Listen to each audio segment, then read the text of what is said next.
Be a whole lot to look at, just my face.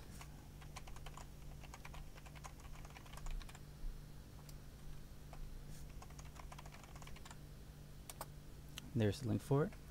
Yeah, I will record it, that way I can post it back up later. And yeah, if you want to, did you already introduce or no?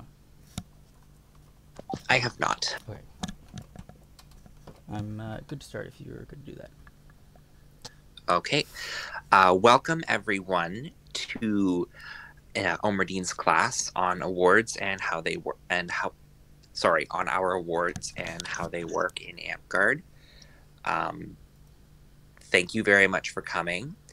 If you could mute yourselves just while the class is going on, if there are points where questions are allowed to be asked, I'm sure Omerdeen will call for them. Thank you very much, and I'll hand it over to Elia, also known as Nathan Omerdeen. Perfect, thank you. Yes, so again, my name is, in fact, Elia. Today we're going over a bit of a discussion on awards in Amtgard. We're going to go between both the actual definitions that we have in the rules of play. I'm going to talk about some of the misconceptions that are had about it and some of the different ways to possibly deal with it, as well as looking into some of the ways to help clarify what an award should be given as.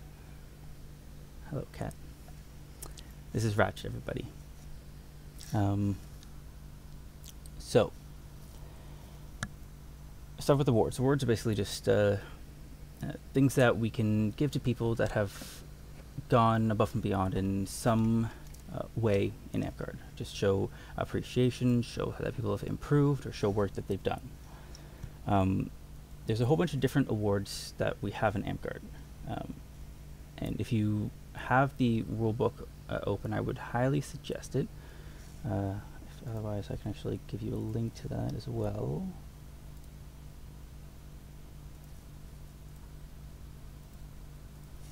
If you need to download it, I toss that link in Discord as well. But if you check out page 3, it's got a basic definition of the different major awards and symbols. So it goes into like paragons, apprentices, knighthood, masterhood, all that kind of stuff. Today's main going to be focused on ladder awards, masterhood, and knighthoods. If there's time and people want to, we can talk about paragonhood at the end as well, but that's not going to be necessarily part of the class. So before we really kick off, I just want to clarify that today's class is my own personal opinion and words and stuff. It's not on behalf of either the awards committee or the rules representative committee, rules change committee, sorry. So if you hear any opinions or stuff that you find questionable, that is just my opinion and not that of anyone else or any other committees that we have. Committees that I'm a part of in Amtgard. So, obviously, we all have different experiences with the awards in Amtgard based on a bunch of different things. Where you are, how long you've been playing. You've definitely seen a change in how they've been given out over time, as well as just park to park, person to person, because there's a bunch of different variables that affect how they end up being given out. So that includes cultural difference. This is both local, like regional differences. It can also be that could be like park, local, regional. Could also be definitely changes on kingdom to kingdom. You can also, another factor are different interpretations of the rules of play, because a lot of it is pretty ambiguous. Different people will interpret and understand them differently. Further, you can look at monarchs or regents or champions, whoever's giving out the awards, and their personal beliefs. Maybe they do or do not agree with a certain award, or maybe they feel a certain way about how awards should be given out. So like a lot of people were questioning whether or not, especially at the beginning of quarantine, whether or not a lot of awards should be given out online. But with that being going on, we've had to change how people feel about it and adapt to make it work. There's also pressure from friends or belted families or companies that can also affect it. This is both for this will apply both to monarchs, but as well as to recipients. But we'll focus on the monarch aspect of it, or like the giver, because as an example, I know in Goldville, I remember a high-level warrior being given out that there was a lot of people that didn't agree with, and there was a lot of pressure on the monarchy not to give it out, and they ended up giving it out, and there was a bunch of kerfuffle with that. But there's also a variable and factor that can be that needs to be taken into account when understanding why awards are given out differently. Finally, one of the last major different variables is based on what a recipient is actually kind of like what we can call pushing towards. So if there's an award, if someone makes something, for example, a leather belt, and a monarch or regent isn't sure whether to give it like a dragon or a garber, they might choose the award as a dragon just because the recipient has higher dragons, so they know that they're trying to push the dragon path. Conversely, if they have too high of a dragon already, they might switch and give them a garber instead because they want to give an award for it, but it's not high enough for their next dragon, as an example. Cool. Alright, so let's get into the awards themselves. Again, three focusing on ladder awards, masterhoods, and knighthoods. As defined in page 3, masterhood is granted in recognition of outstanding skill in a given area, and knighthood is someone who possesses a knighthood is someone who is recognized with their character, their actual personal character, in addition to possessing skill above that of masterhood. And then when they say possessing skill in a given area, that's where we boil down to our different ladder awards. As we all know, there's a lot of different awards in Amtgard. There's some that are considered to be official ladder awards, and then some that are considered not to be official ladder awards. What they call official ones are the ones inside the rulebook, and which actually can lead to a knighthood. So these ladder awards started at 0 and progress up to 10th level, and then masterhood, and then knighthood should that be given. The definition on page of these awards get into further detail on page 69 and 70 of the rulebook. So if we're going to go talk about ladder awards start out at 0 and progress up to 10th level. Attaining the next rung on the ladder should require a demonstrable level of ability beyond that required of the previous rung, and does not necessarily require bettering players' previous work, so long as the work itself is sufficient to achieve the next rung.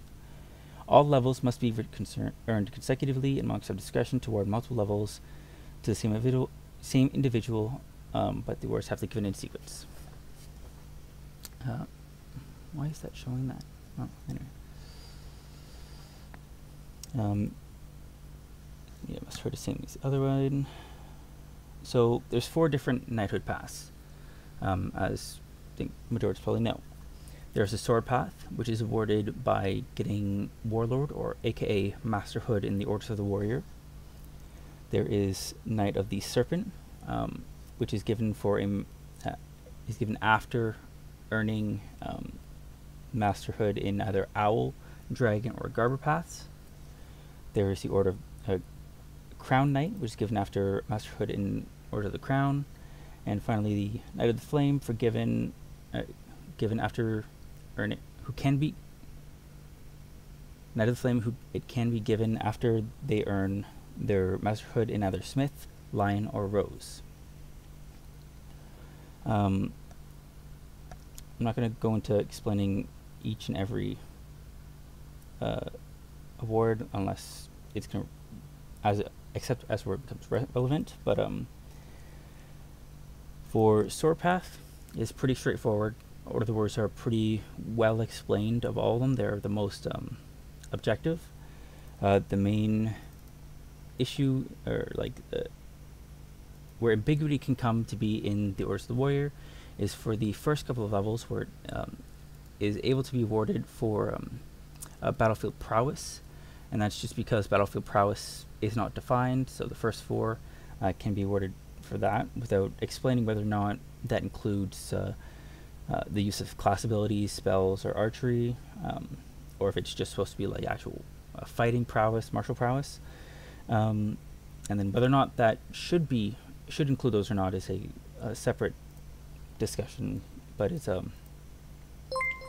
basically the way I would look at it is if you include those, you're definitely going to be awarding more people, because you'll be recognizing that those class abilities in battle games are significant factors to someone's battlefield prowess and battlefield presence.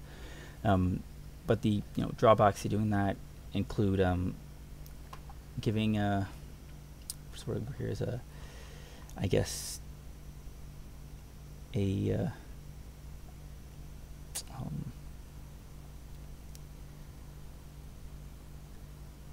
can be a bit misleading in someone's martial, as in like actual fighting prowess, especially when we have tournaments that are run with different brackets based on how many warriors you have. Because someone who has 4 warriors just from combat prowess and is maybe just like is a full caster, they don't really fight, they just cast. They can get that 4 orders if those are things that their area gives. But then when they get tossed into a tournament and have to enter in like the 4 to 7 orders bracket, they're probably going to get stomped, and it's probably going to be pretty discouraging. They're probably not going to want a tournament as much if they're forced into those kinds of brackets. The other possible issue with that is that Orders of the Warrior, in all the other aspects of it, are based solely in fighting, including going up to Sword Knight, which is just focused in that tournament and actual martial fighting.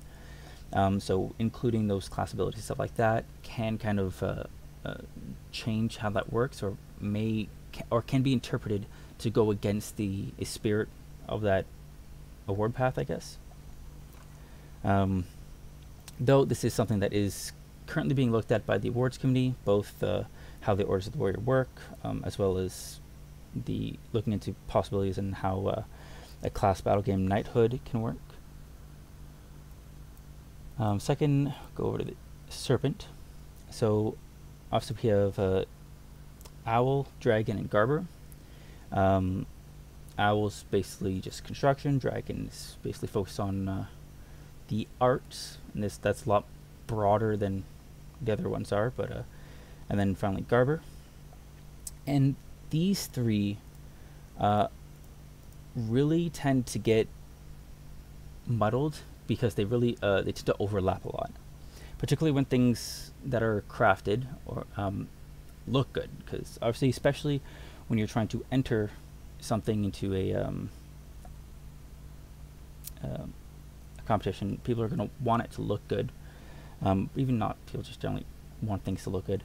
And depending on how good it looks, regents will often kind of or can vary between giving a dragon or an owl or garber, depending obviously what it is. The early example I had earlier of the leather belt could go between dragon or garber, is usually how it's looked at, because it's a garb accessory piece in most what's called ANS competition categories, or it could be dragon because a lot of times leather belts are heavily tooled and painted and are very artistically, aesthetically oriented. And in most cases, at least my argument would be that those leather belts, especially when heavily tooled and detailed, should be focused more on the dragon award part of it, because it is focused on the artwork itself, not necessarily its garb construction aspect of it. However, if you were to look at the actual paragraph that explains owls in the rulebook, belts are one of the examples that are explicitly given there. So that just further kind of muddles it, because I very rarely hear people consider a belt to be a owl thing, except for the fact that it's except for the fact that it is usually leather, and people just kind of attribute leather to owls and construction. But again, it's definitely something that people can get confused and do get confused at trying to figure out how they award things. So generally speaking, that's my mind, I equate like garbers and owls to kind of like be the equivalent for their media. So they're both focused on like the actual like construction and technical aspects of creating their crafts, whereas dragons are focused more on the artistic and aesthetic side of it. An old rule of thumb that I was taught when I was first getting to my leatherworking was that something should fall under like a dragon award if it's looked at in like judged, I guess, on like, I don't say judge because that implies it's just in competition, but like when you look at something and you appreciate it and how you appreciate it and how you view it is 2/3 aesthetics and only like 2/3 or more aesthetics, and 1/3 or less the construction of the piece itself. Because at that point you're looking at this more as an art piece as opposed to whatever the item is itself. And vice versa, you would look at something more construction, so either owl or garber, if it's looked at more construction and technically focused as opposed to aesthetics. But again, aesthetics are always going to be important, especially when things are entered in competitions. So depending on what the actual main focus of the item is not necessarily going to be what the focus, what the award focus would be. So issue that these awards face further is both when, and it's not just when and how they're given out, but it's also choosing, issues between, correction. A problem these awards have, aside from being trying to choose what award to award for these items, is choosing when to award the items as well. There are some kingdoms and some parks that will only give out these awards for things that get entered into ANS competitions. Fortunately, we don't really do that. That's not the case here for the most part, though people often just generally show things off at those competitions and not very often otherwise. That is not the way that it should be done. There's nowhere in the rules does it say that in order to give the awards, it has to be entered in ANS competition. Neither for Serpent Knight nor for any Masterhood or any of the awards in general. When people make something, what they should be doing is showing off that they made that thing, whether it's a message or just like a group where they post it in their park page or whatever. People should post when they make something so that their regents and monarchs can look and award things as they see fit. Something that is I shouldn't say taboo here because it's like kind of iffy, it's getting worked on, but was taboo for a very long time was asking for an award or saying that like this saying like I made this, is it worth like this level award. That is something that people, at least again in my opinion, should very much be doing, because showing things with the intent of saying that, hey, I made these bracers, I think that might be worth a 4th owl. Not only does it help make sure that people see it, but it also helps people look at it from a view, again, regents and monarchs specifically, from the view of looking at it as a ladder award, not just like having made something. So this gives the regent monarch to look at it, check it, and decide whether or not it is actually worth that award. And whether they give it or not, it's important for whoever created that item and made that post to not get upset if the regent monarchs say no. With that said, it's also, again, in my opinion, very important that the regent monarch should return to them if they choose not to award it, with kind of an explanation of why. So it might be like, hey, you didn't clip these threads when you made this tunic here. I can see the different marks. You have some extra cuts or scratches in your tooling when you made these bracers. They basically have to explain why it doesn't get that award and what they should do to get to that next level of award. It's definitely more work on behalf of the Regent Monarch, but it's something that is, I feel like, significant and important enough not only just to help people improve, but also to make sure that there's no, or at least reduced. You'll probably never get none, but reduced like resentment and saltiness when people don't receive awards that they feel they deserve.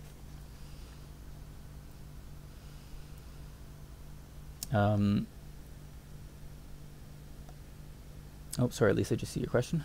Asking players what they're going for, like what path they're going for, is certainly something that you can do, something that you can take into account, and for a reason I'll get into a little bit later.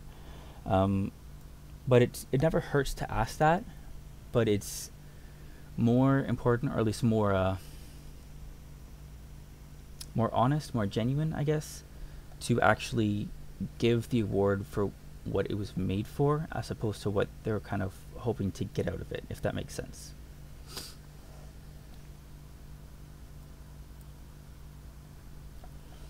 I'm going to be going to dragons specifically a little bit later. Just pointing that out there so you guys are aware of it. But we'll move on to Knight of the Crown first. So crowns are awarded for serving with excellence in office, both from going from down to local level up to the kingdom level. However, one thing that we don't really do here, at least from what I have seen, is that for the most part we don't take into account that line of serving with excellence. For the most part, it's just if someone completes their term, they'll get that order, I think that's just kind of based off the past, where it was if you completed the term, you got the crown point. However, with this change into it, is something that we might want to.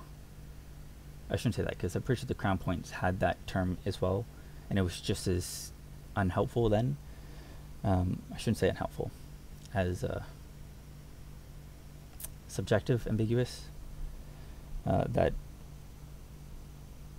we don't really have a set like standard or requirement, I guess, to say what is and what is not serving with excellence, and which is just a discussion that we need to have a kingdom, is what we would call that as, because like someone completing their term and meeting all their objectives,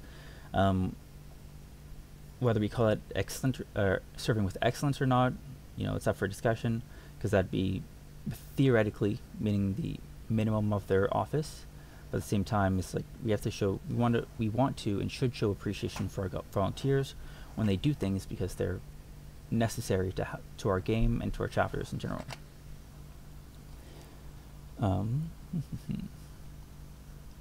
So next we have the Knight of the Flame, which is awarded for excellence in service to Amtgard. And this is a really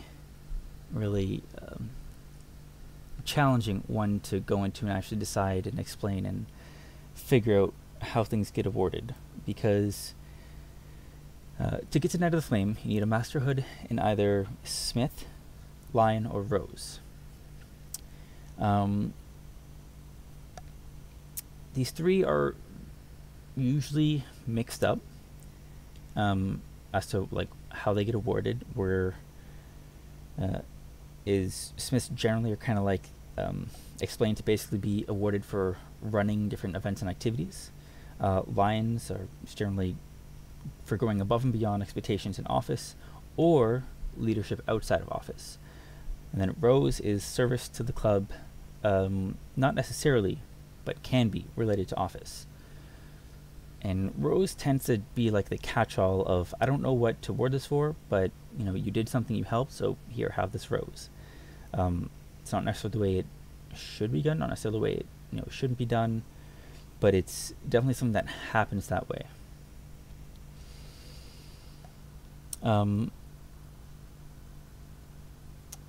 So, to make this these ones I will really quick read the explanations that are in the rulebook. Again, this is page 70 of the rulebook if you want to read it.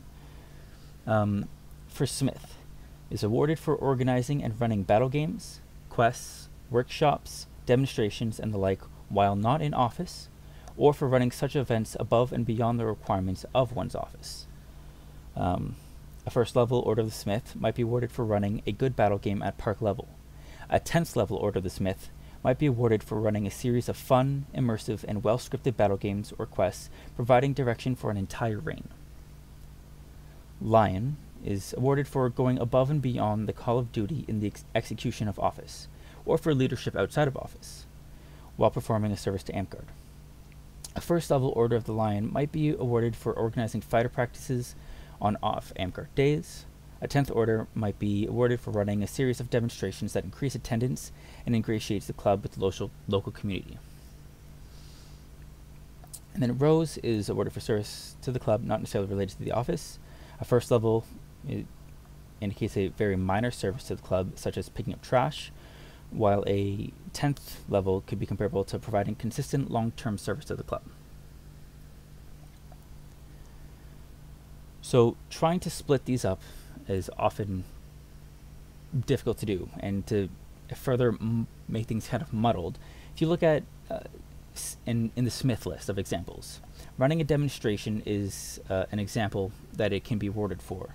But then if you look at the the 10th Lion example, which is running a series of them, which increases attendance and ingratiates the club with the local community, it's something that can be awarded and pushed for both awards, which kind of can lead to more confusion there. So the question kind of tends to arise of where the line is of when something should be awarded to a Smith and when should be awarded to a Lion. A good way is to try and identify what what something should be awarded for based on the context of the award. So Lion is, at least my interpretation, more focused on the leadership aspect of it, as noted by the above and beyond execution of office, or for leadership outside of office while performing a service to Amtgard. Just so clarity's sake, that last little line of performing a service to Amtgard basically is to say that you have to do something Amtgard related to be awarded for it. It can't just be like I was school president, so I should get a Lion for that. Smith, conversely, I would look at more as more content focused. And what I mean by that is, like, a 10th Smith's example includes running a series of fun, immersive, and well-scripted battle games or quests, providing direction for the entire reign. Providing direction the entire reign, sorry. So, whereas Lion focuses more on the actual leadership of doing so, Smith looks for the quality of the content itself, which is me saying that kind of implies that Lion doesn't care about the quality, which is also obviously not true. But Smith, you're awarded more for the quality of it, whereas the Lion is more awarded for the overall thing. Yes, Animal, that's exactly it. When you autocrat, it should definitely be a Lion, not a Rose, or at least not just a Rose. It is definitely more Lion. Another significant difference is that Smith is often example to be given for singular events, or I guess in the except for the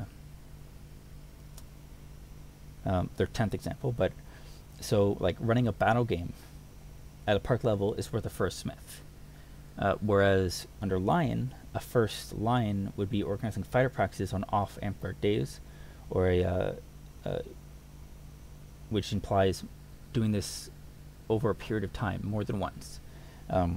Their 10th also is a series of demonstrations, so it doesn't have any examples of any individual activities or acts, but rather a continuation of repeated leadership.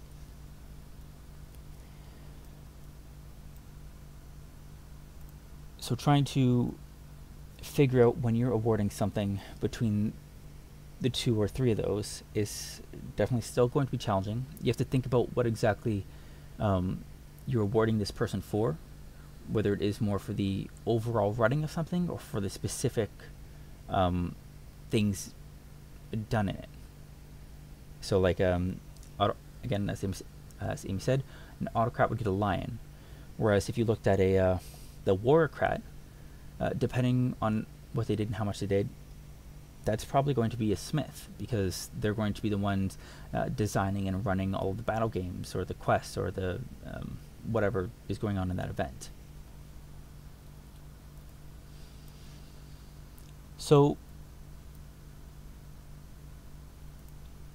what happens with those ambiguous awards that are really, really hard to tell what you're going to award it for, or for things that kind of make the monarch go like, you know, this is definitely worth this, but I really wish I could also give it this.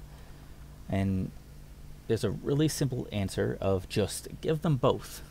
If someone does something that is worth, you know, a 5th dragon for like a super well painted shield, and they only have like 1 owl, give them second owl as well, because that's definitely more than worth a 2nd owl in addition to that fantastic artwork done on painting a shield.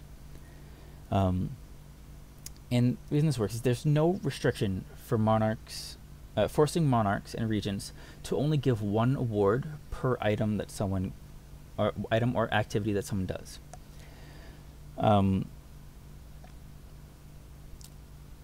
And this is, again, my opinion, is less so much of a can and more of a should. If someone makes something that meets the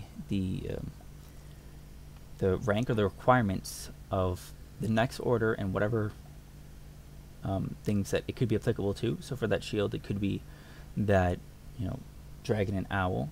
But if they also, you know, donate it to the park, you can add that in as a possible lower rose.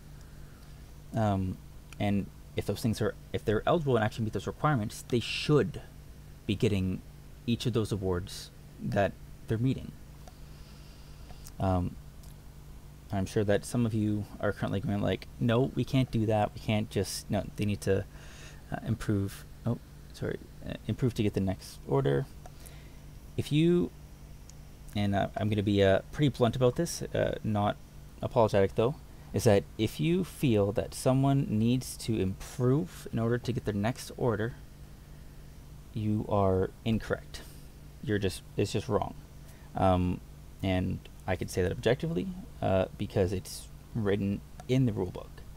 Part of the reason we call it ladder awards is that each rung is a set requirement, or is, you know, in theory, a set requirement. And once someone shows they've reached it, they deserve and should receive that according award. This is regardless of personal skill coming into the game.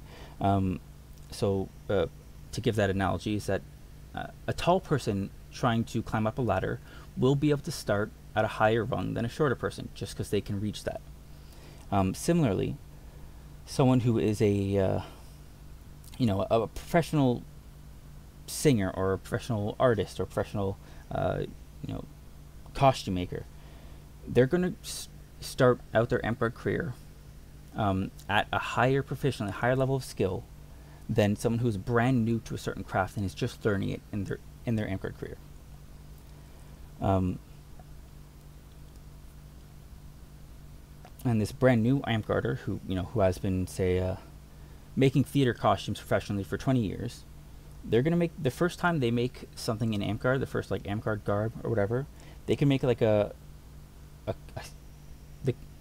they can make something that is easily quality of like 6, 7, 8, maybe higher, obviously depending on their personal skill, obviously, but what they make could easily be worth that level. And so if that professional costume maker makes a set of garb that would be objectively worth a 7th garber, they should be given their orders of the garber 1 to 7 for when they get those rewards are given next. And just to clarify and explain why I'm saying this, is that if you look at the rules of play, if you go to page 69, nice, the final paragraph of the page, see ladder awards. I'm going to kind of like repeat this and kind of break it down a bit as we're going. Ladder awards start out at 0 and progress to the 10th level. Attaining the next rung on the ladder should require a demonstrable level of ability beyond that required for the previous rung. I think for that one, everyone's kind of on the same page, because in order to get a 4th owl, for example, you need to show more skill than is required to get a 3rd owl. The next part, though, is the key sentence to this argument here. This does not necessarily require bettering a player's previous work, so long as the work itself is sufficient to achieve the next rung. There is the flat out stated, do not need to improve from the previous ladder as long as you meet the next one. This is one of my personal major pet peeves, and is something that should absolutely be reiterated constantly, and there's to ensure that gatekeeping doesn't end up happening, and that we actually have that stable requirement of rungs.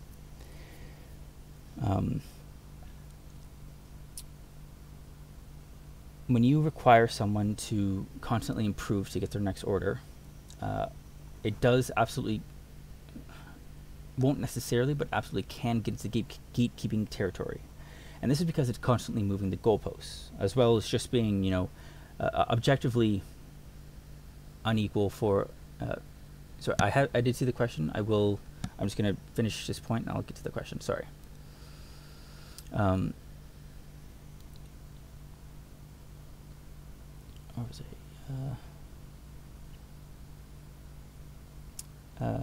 Yeah, can be moving goalposts.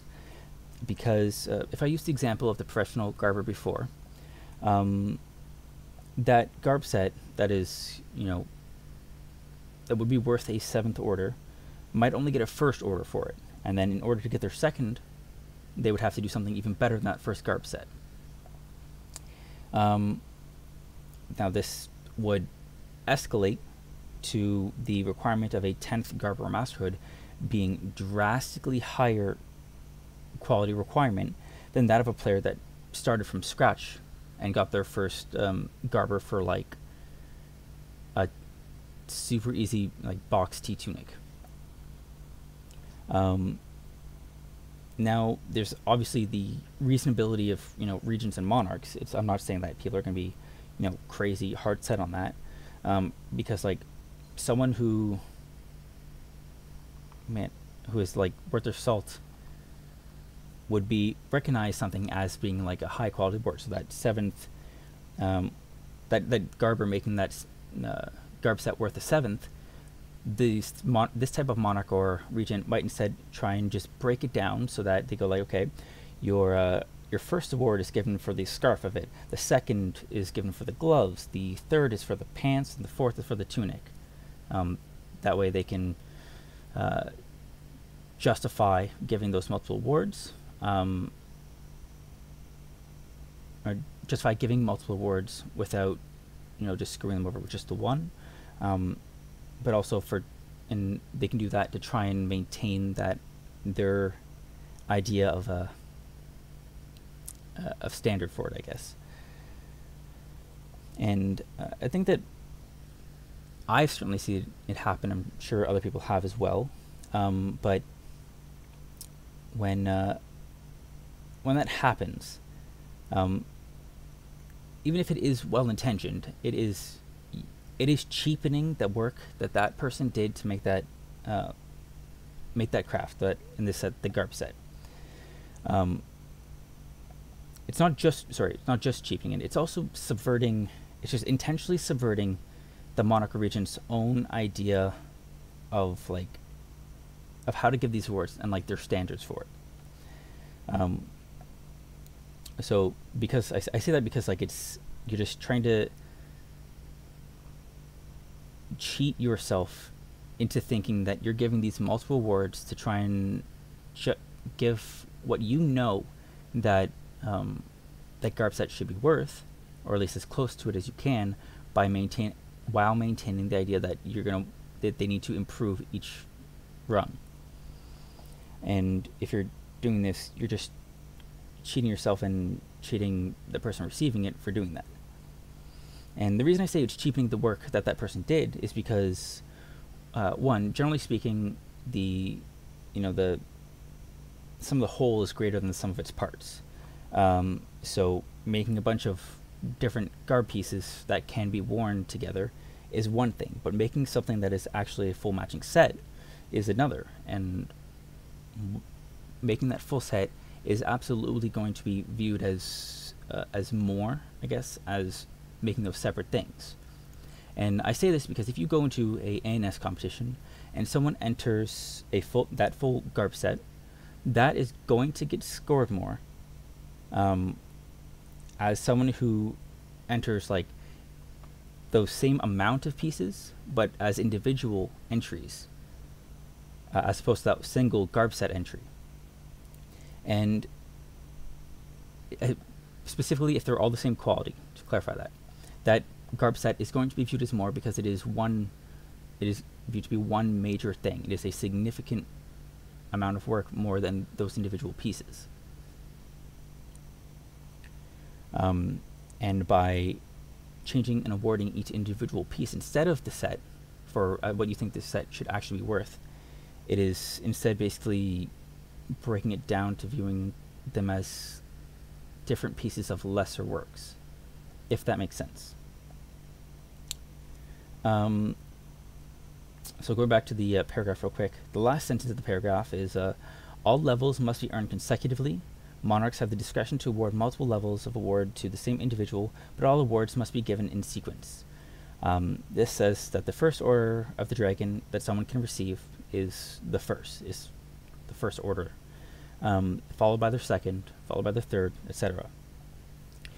It seems kind of silly that they need to say it, but there's absolutely been shenanigans in Amtgard before, and this helps prevent things like just giving someone a 10th dragon, thus making them eligible for masterhood per the requirements written in the rulebook. The sentence also gives the discretion given to the monarchs to award those multiple levels to the same individual. So basically, this is how giving those 1 to 7 orders of the garber for that garb set, that hypothetical garb set I was talking about, how to make that viable and possible.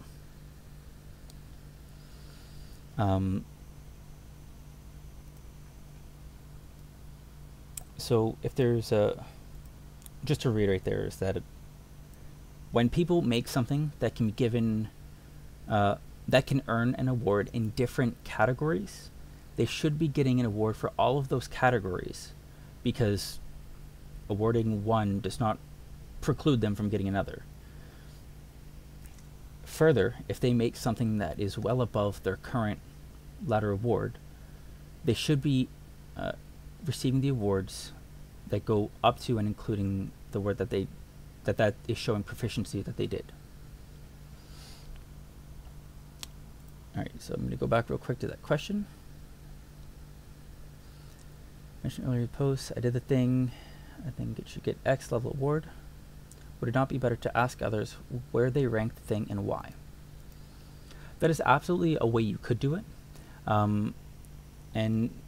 But the issue with doing that is now you're not asking the people that actually, have a say in it, because the discretion of giving the award or not is up to the monarch or regent, or champion, I guess, depending on the corpora where you are. But it is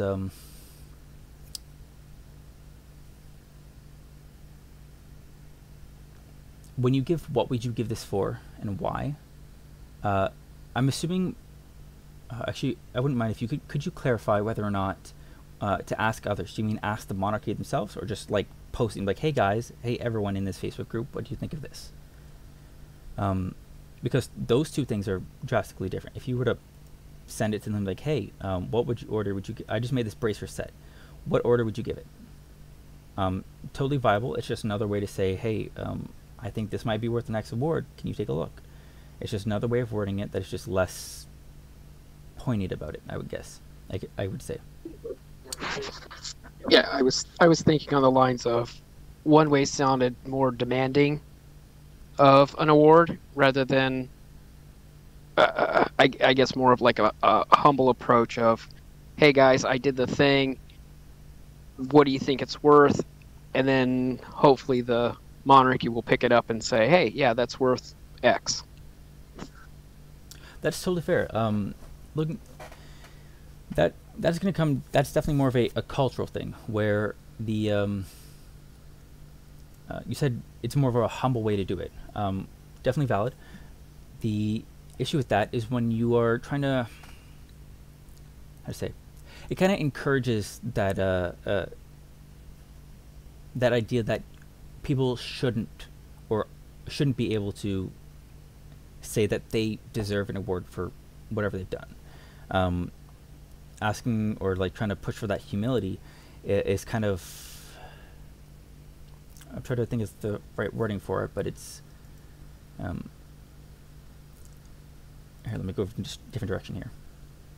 So the reason to say I did thing, I think it should get this level, that is you saying that what you are putting out or what you're showing is something that you think meets the criteria of the next order, which means that you have an idea and understanding of what you think that should be worth.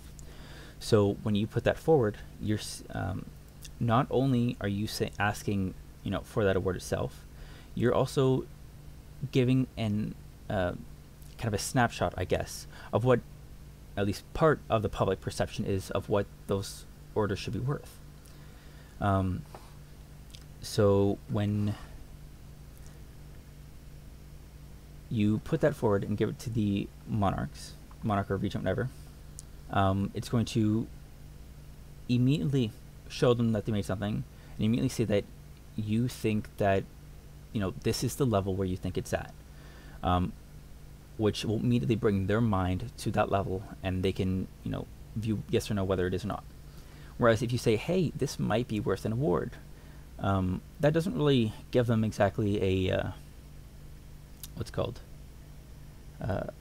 necessarily a starting point, I guess. Plus, if that's happening, they're also going to need to look into your orc, like go to the way to look into the orc to see where you are, to see whether or not it'd be worth the next order or not. Which, if you're ever doing that, yeah, definitely give them your orc info. And it comes down to both personalities. Like, you don't have to do one or the other. They're both completely viable.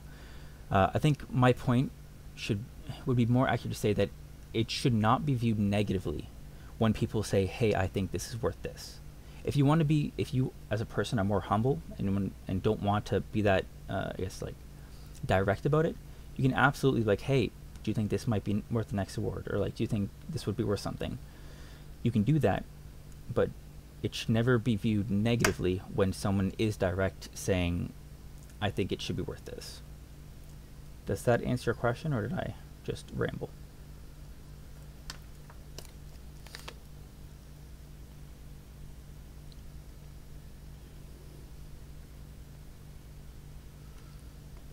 Cool. Okay. Alistair, yes. Constantly increasing the expectations of people absolutely leads to burnout.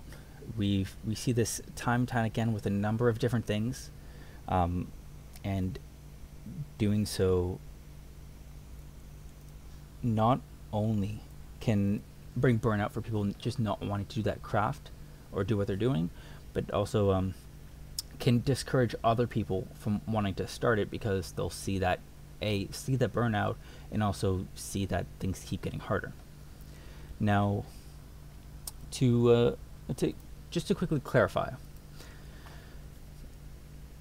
obviously, as a kingdom, we want our standards to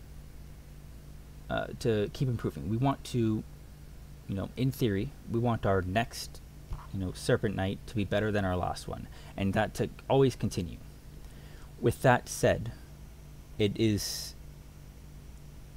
very much difficult and to some extent problematic to have those moving requirements, because doing that is that gatekeeping, that is moving those goalposts. So the way I tend to view it, or like to view it, is that when I say that we want the next Serpent Knight to be better than the last one, this is not based off the requirements, our mandatory requirements that they have to meet those awards. That is based on the fact that our knights and like our, you know, crafters and stuff should be helping and improving each other. So just naturally speaking, as one person gets better, that other person who is also working at it, they're going to get better because they'll be able to work together. This is something that's usually viewed from a fighting point of view, merely because if you are in an area with a lot of high tier and high skill fighters, regardless of how well you do in your area, if you go to somewhere else who does not have a lot of high tier fighters, you are going to do better on average than their fighters are. And that's merely because you are exposed and you are practicing and, you know, working with people that are higher tier. So whether it's intentional learning or not, as long as you're actually actively trying to fight, you are going to improve at a higher rate than someone who does not have that same skill challenge to work on and to improve themselves on. And the way I relate that is that, again, as you know, our Serpent Knight is here, they can teach that the next person going up to Serpent Knight to their level. In theory, they can teach up to that level. But now there's two people, you know, thinking about how about, you know, that craft and how it's supposed to work and how to improve. So two of them thinking together might be able to bring that one higher. Theoretically, they would both move higher, but you have to remember that the entry tier for that first Serpent Knight might have been down here still. So while they're both up here now, the new Serpent Knight might get to the skill level, but the level that we should be requiring is still that first gate level. Sorry, my light's supposed to break. I'm not sure if that makes sense to you guys, or if that was just confusing.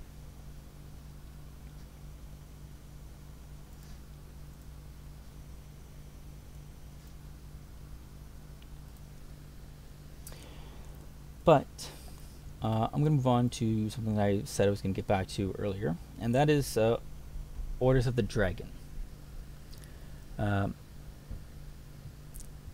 Orders of the Dragon are a very, very broad and reaching ladder award that we can give awards to. So that goes from anywhere from, you know, fine arts of like painting, drawing, could be sculpting, could be singing, could be music, performance, both like musical, like with an instrument. It could be photography, cooking, making banners, making, you know, artistically focused garb. So when you see a garb piece that is relatively simple in construction, but is very, very, very highly and well, embroidered. So it looks very, very pretty, but it's not like a very complicated type tunic to make. That would be a dragon, not a garber, because it's focused on the actual aesthetic of it as opposed to the specific complex, you know, construction of it. Dragons also encompass writing, as well as, that's what I'm going to be focusing on, acting and role-playing. Another, say, peeve of mine is the whole idea of Orders of the Mask. Role-play in Amtgard is absolutely important because we call ourselves a live-action role-playing group, organization. Obviously, the level of roleplay will vary person to person, park to park, kingdom to kingdom. But it is still something that we want and should have, especially for things like for our quests, as well as just for sitting around roleplay, whether it's online in our Discord servers or what is in person when we finally have to do that again. But it's still a very significant and important thing. However, what happened at some point in this, from my research, this happened back around 2007, thanks to the Kingdom of the Wetlands. is where they created the Order of the Mask. Or I should rather say, correction. I don't think they created it. I'm not sure who created it, but they were the kingdom that was willing and able to award people up to knighthood, including knighthood as a serpent knight, until 2007, 2008ish, when award standardization came to play. But I was going back through the Amtwiki. As accurate as that may or may not be, it is usually pretty decent to get an idea of past Amtgard stuff, not necessarily future or current Amtgard stuff. But there's a old monarch handbook that is used to describe a lot of the old awards that aren't necessarily given out consistently anymore. But it kind of explains that masks are given for portraying a persona, because people, I guess, didn't feel that Amtgard adequately awards people that roleplay. And that is my point to make, is that Orders of the Mask should, they don't need to be a thing. They really don't. They should not. And if you want to, I guess, sure. If you want to specifically award people further for, them playing a specific character, fine, whatever. You can have masks. It's not really a significant thing. The problem is that people will award people masks instead of dragons, where role-playing and acting are the main significant part of mask, but are also both listed under dragon, and that's where those should be awarded to. I've had debates where people say that it's not explicitly stated and roleplay is important enough that it should be its own award. I could totally get behind that, and if we ever get masks in under Serpent Knight, yeah, I could totally, that'd be definitely a cool thing as another path to that. But because it's not, every time you are awarding someone as an Order of the Mask instead of an Order of the Dragon, you might give them that cultural bragging rights, I guess, the local bragging rights, but it's not doing the same benefit as it would be to award them that Order of the Dragon. Ideally, you would award both. That way you can be yes, here's your dragon for acting role-playing, and this is your mask for being this character well. Again, because mask is not an actual ladder award, it does not lead to any knighthoods. Sorry, I should say not an official ladder award. Don't lead to any knighthoods. It can be given however a kingdom's corpora and or monarch chooses to do so.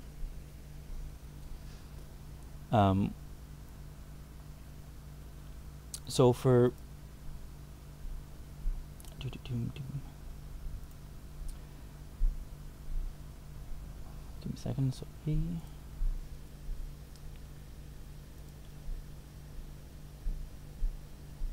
Yeah, some people are definitely too high on dragons to really get them from from at least small role plays, but that's the same thing because you look at what's it called? If you look at Rose, where it can be awarded for long-term service, there's no reason that a higher dragon can't be awarded for someone doing long-term roleplay of their character that's done well.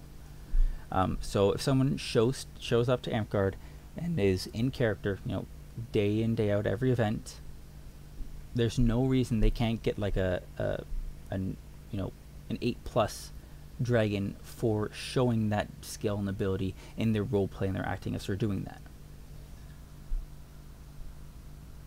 It'd be pretty difficult, at least in my mind, to justify or explain giving that award for a single act of roleplay, like one event or whatever. But it's definitely something that can be done, at least over time, if not just that one event. Give me a moment. I'm just pulling up something real quick.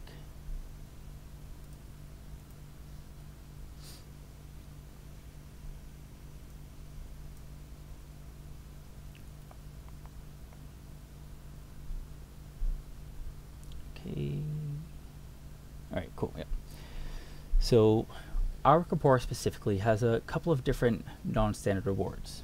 We have Mask, as I was talking about. We also have Griffin, which is given out for outstanding honor and valor in combat. Jovius, for outstanding attitude and positive influence.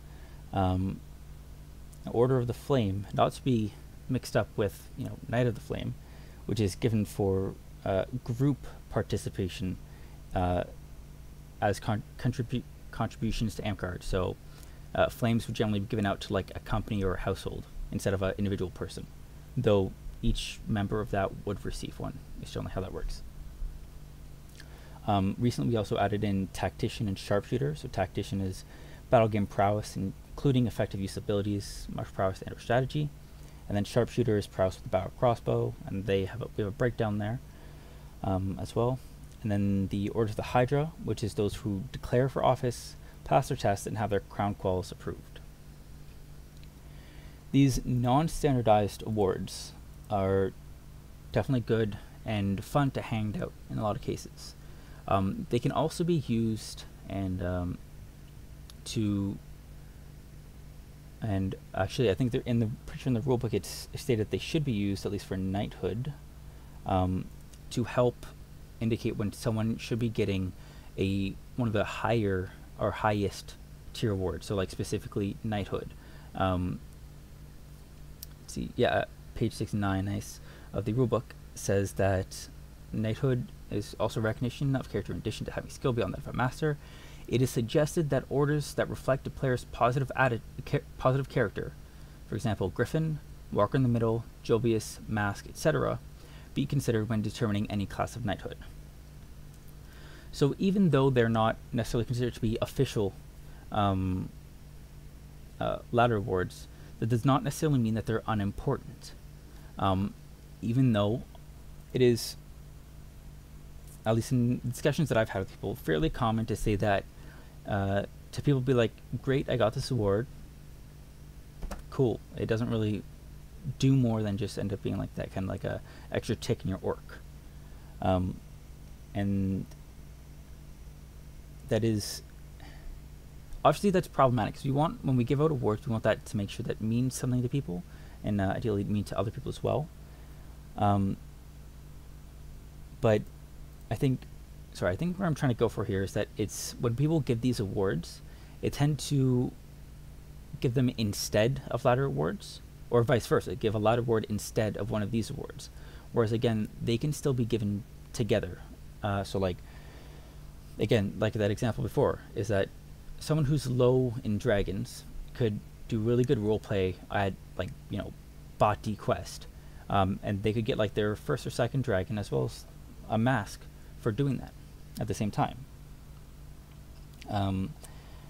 Likewise, someone could be given like a rose and a sorry, and maybe a smith, in addition to like a Jovius. Maybe they ran a class, like they ran a impromptu class at an event, and like maintained that super high what's it called, good attitude, and made sure to keep everyone else happy as well.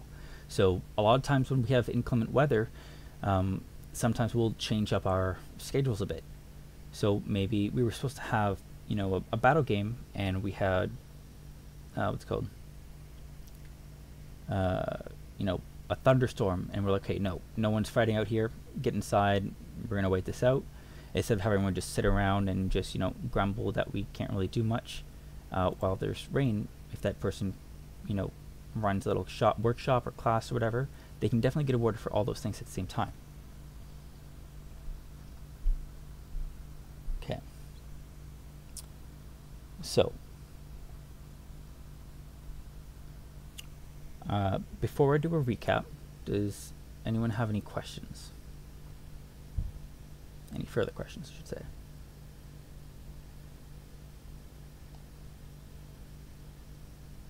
Don't see anyone typing. Cool. Okay.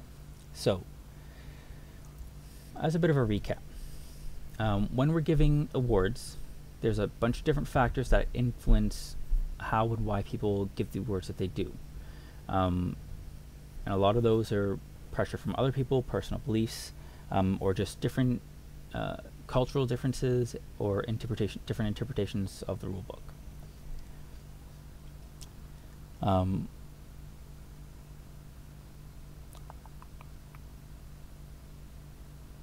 I've gone over the 4 different paths of knighthoods and the different order paths that lead up to those knighthoods, and talked about a bit about the differences and how to differentiate between awarding a dragon, owl, and a garber, as well as the same for lion, smith, and rose. We talked about how that even though there is a lot of overlap and issues, there are some methods that you can use to help differentiate which one something would fall under. But we also talked about that you can and should be giving multiple awards, whether it's for different orders or multiple awards of the same order, so that way whatever is being awarded for is receiving the award at the appropriate level. Again, as explained before, as the example given before, if someone made a really nice garb set that would be worth a 7th garber, and they only had like 2 garbers, they should be getting all of the garbers up to that 7th. If someone were to make a very well painted shield, they could get an owl for that shield, they could get a dragon for that shield. Maybe they decided to donate that shield to the park, and they had maybe as an auction item, or even just as a loaner piece. It could get a rose for that as well. So when monarchs and regents are giving out awards, they have to make sure to remember that our ladder awards are not improving upon someone's past work. Our ladder awards are specific requirements for each rung, and we as a kingdom should really take some time and, I guess, gather examples of what we consider to be a 1st up to 10th of the different categories, so that way when newer or like future monarchs and regents are giving out those awards, they can reference that to be like, okay, a 4th is worth, like a 4th owl would be the highest thing I've seen a shield given out. So maybe we should not give this this shield a 6th owl. Maybe we should get some more feedback on it first before we, decide how to deal with what we want to deal with it.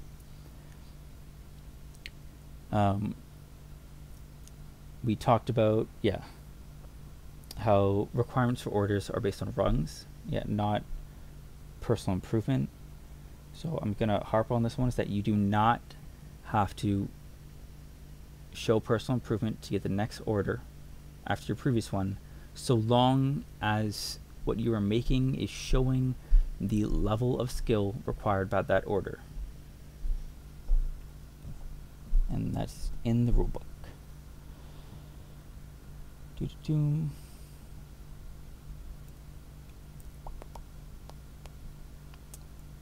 something else I need to talk about. And then finally talked about how non-standard ladder awards, including Order of the Mask, Jovius, etc., can and should be awarded, but they should not necessarily just be replacements of ladder awards when feasible, but they can be given at the same time for the same item, just like ladder awards can be given multiple different awards for the same item. Okay. And that is the whole ladder. Oh, sorry. Actually, I completely missed a section. What time is it? 1:20. Natasha, do I have a time limit? I didn't actually look.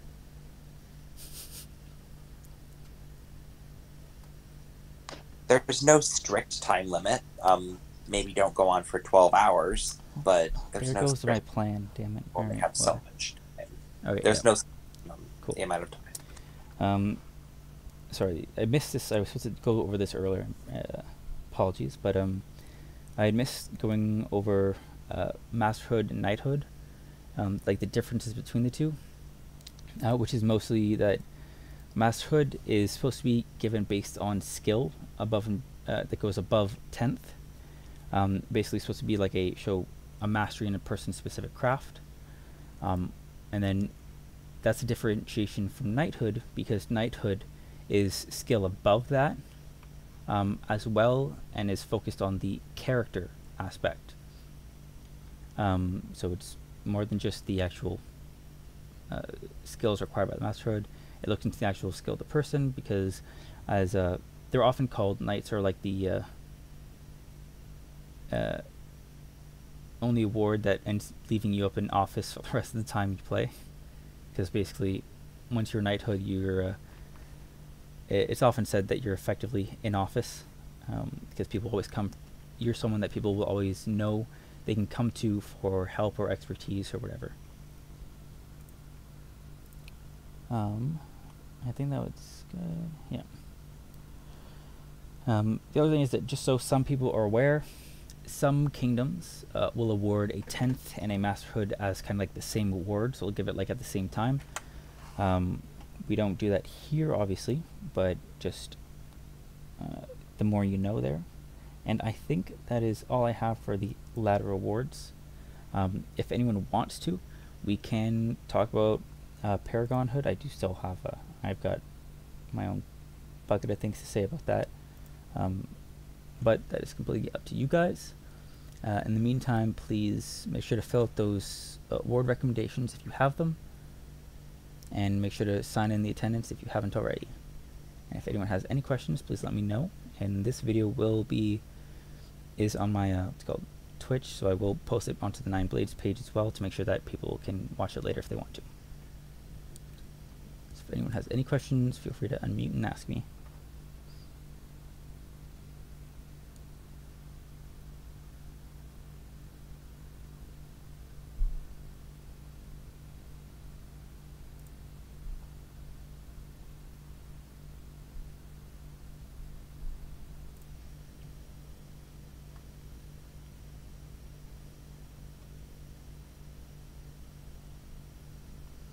I see Whoopsie typing.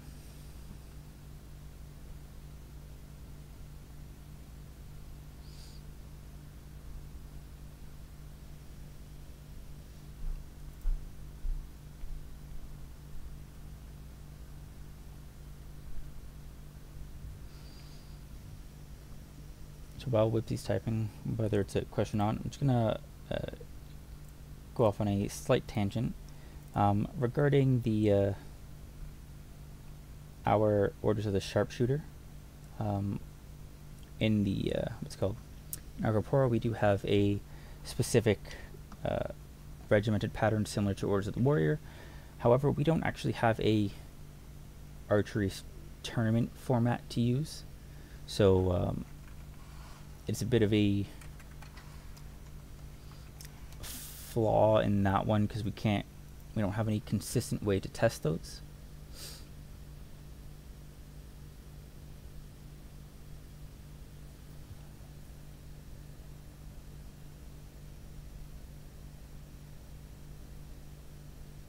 That's a good point, Whoopsie.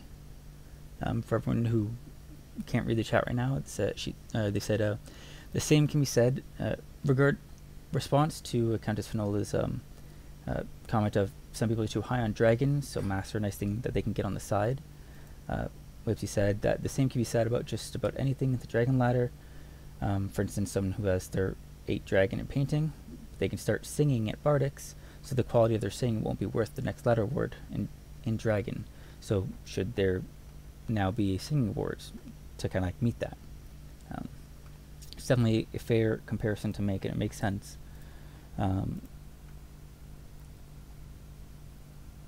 Definitely a way people can view and argue whether for and or against mask. There's obviously, always differences, but some people will argue that, roleplay would be more essential to Amtgard as a LARP, Though you could also make the argument that singing and bardic and stuff like that are also a very significant thing to our events as well. Because I know that for many people, myself included, bardics are one of my, if not like the favorite part about a lot of overnight events that we go to.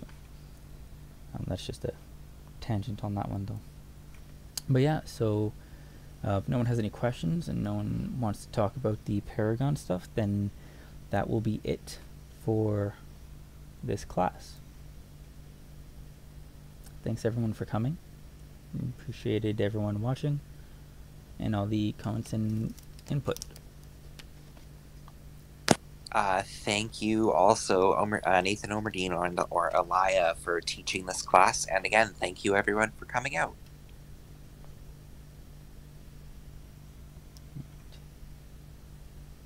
Not a problem. Thanks, everyone.